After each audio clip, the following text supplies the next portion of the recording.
జగన్మోహన్ రెడ్డి ప్రభుత్వ హయాంలో చంద్రబాబు నాయుడు పైన పలు కేసులు నమోదు చేశారు. స్కిల్ డెవలప్మెంట్ కేసులో ఏకంగా ఆయన అరెస్ట్ అయ్యారు. Fibre net case, Amaravati inner ring road వ్యవహారం, అసైన్డ్ భూముల వ్యవహారంలో కూడా చంద్రబాబు నాయుడు పైన కేసులు నమోదయ్యాయి. అయితే ఇప్పుడు ఈ కేసులన్నింటినీ ఏకపక్షంగా ఎత్తివేసేందుకు చంద్రబాబు నాయుడు ప్రభుత్వం ప్రయత్నిస్తోందా? ఇప్పుడు వైఎస్ఆర్సీపీ దీన్ని ఆరోపిస్తోంది. ప్రధానంగా కొన్ని సాక్ష్యాలను కూడా వైఎస్ఆర్ కాంగ్రెస్ పార్టీ ప్రస్తావిస్తోంది. చంద్రబాబు నాయుడిని స్కిల్ డెవలప్మెంట్ కేసులో అరెస్టు చేసినప్పుడు ఆయన తరఫున ఢిల్లీలోని ఒక ప్రముఖ న్యాయవాది ఇక్కడికి దిగారు. ఆయన పేరు అందరికీ తెలుసు. కోట్లాది రూపాయలు ఫీజు తీసుకునే సదరు న్యాయవాది విపరీతంగా న్యాయస్థానాల్లో పోరాటం చేసినప్పటికీ కూడా ఏసీబీ కోర్టులో ఆయనకు బెయిల్ రాలేదు. ఆ తర్వాత సుప్రీంకోర్టు వరకు వెళ్ళింది వ్యవహారం. మధ్యంతర బెయిల్ మీద, అనారోగ్య కారణాల మీద బెయిల్ మీద చంద్రబాబు నాయుడు ఉన్నారు. ఇప్పుడు ఆయన అధికారంలో ఉన్నారు. దీంతో ఇదే అనువుగా మొత్తం ఈ కేసులన్నింటినీ మాఫీ చేసేయాలి, ఈ కేసులన్నీ తప్పుడు కేసులని అధికారులతోనే రిపోర్ట్ ఇప్పించేందుకు వ్యవహారం సిద్ధమవుతోందా? చంద్రబాబు నాయుడు తరఫున గతంలో వాదించిన సుప్రీంకోర్టు న్యాయవాది సోమవారం ప్రత్యేకంగా ఏపీకి వచ్చి ఇక్కడ పోలీసు ఉన్నతాధికారులు, సిఐడి అధికారులతో ప్రత్యేకంగా ఒక సమావేశం ఏర్పాటు చేశారు అన్నది వైఎస్ఆర్ కాంగ్రెస్ పార్టీ ఆరోపణ.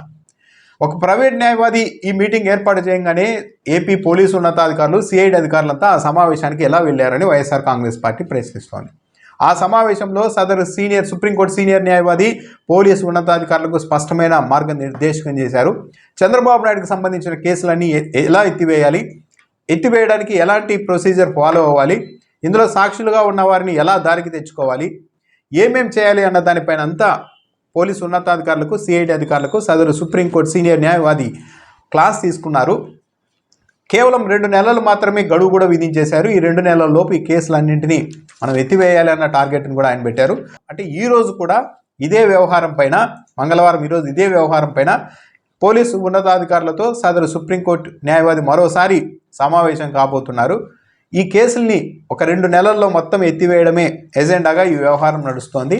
చంద్రబాబు నాయుడికి ఏం సంబంధం లేదని అదే దర్యాప్తు సంస్థలతో రిపోర్ట్లు ఇప్పించడానికి ఇదంతా జరుగుతోందని వైఎస్ఆర్ కాంగ్రెస్ పార్టీ ఆరోపిస్తోంది.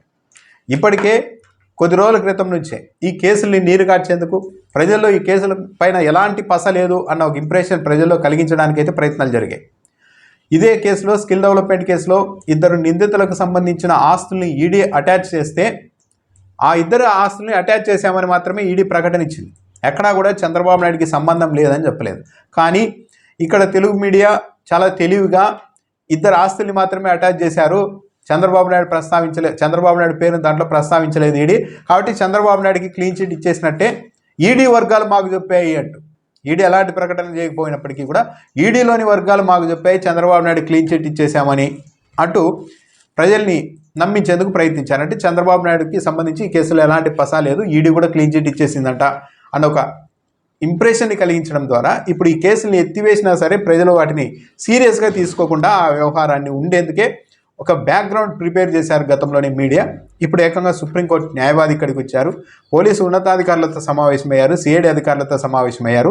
సాక్షుల్ని ఎలా దారికి తెచ్చుకోవాలి, ఏ విధంగా ఈ కేసుల్ని ఎత్తివేయాలి అన్న దానిపైన క్లాస్ తీసుకున్నారు. సోమవారం, మంగళవారం కూడా ఈరోజు సమావేశం జరగబోతోందని చెప్తున్నారు. నిజంగానే ఈడీ క్లీన్ చిట్ ఇచ్చుకుంటే ఇంకా కోర్టుల్లో చంద్రబాబు నాయుడు పైన ఈ కేసులు ఎందుకు కొనసాగుతాయి? స్కిల్ డెవలప్మెంట్ కేసు ఎందుకు కొనసాగుతుంది?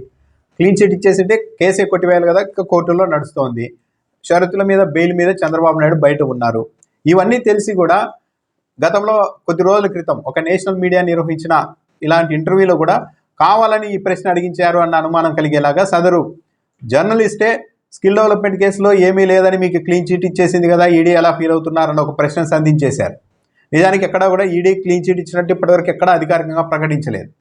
అయినప్పటికీ కూడా అయిపోయింది, ఏమీ లేదని ఈడీ గుర్తించేసింది అన్న ఒక ఉద్దేశాన్ని, ఆ ఆలోచనని ప్రజల్లో కలిగించి ఇప్పుడు ఏకంగా తన అధికార బలాన్ని ఉపయోగించి మొత్తం తన మీద ఉన్న కేసుల్నే తానే ఎత్తివేసుకోవడానికి చంద్రబాబు నాయుడు ప్రయత్నిస్తూ ఉన్నారు.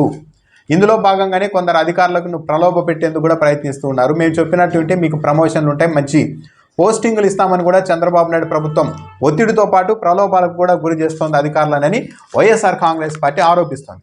ఈరోజైతే వైఎస్ఆర్ కాంగ్రెస్ పార్టీ చేసిన ఈ ఆరోపణ పైన ప్రభుత్వం కానీ, సిఐడి కానీ, టీడీపీ కానీ ఎలా స్పందిస్తుంది? నిజంగానే ఇలాంటి వ్యవహారం నడుస్తోందా? సుప్రీంకోర్టు సీనియర్ న్యాయవాది వచ్చి సిఐడి అధికారులకు ఎలా క్లాస్ తీసుకున్నారు? ఏ హోదాలో ఆయన వాళ్ళతో సమావేశం ఏర్పాటు చేశారు? దీనిపైన అటువైపు నుంచి, ప్రభుత్వం వైపు నుంచి, పోలీసుల నుంచి, టీడీపీ నుంచి ఎలాంటి స్పందన వస్తుంది అన్నది చూడాలి.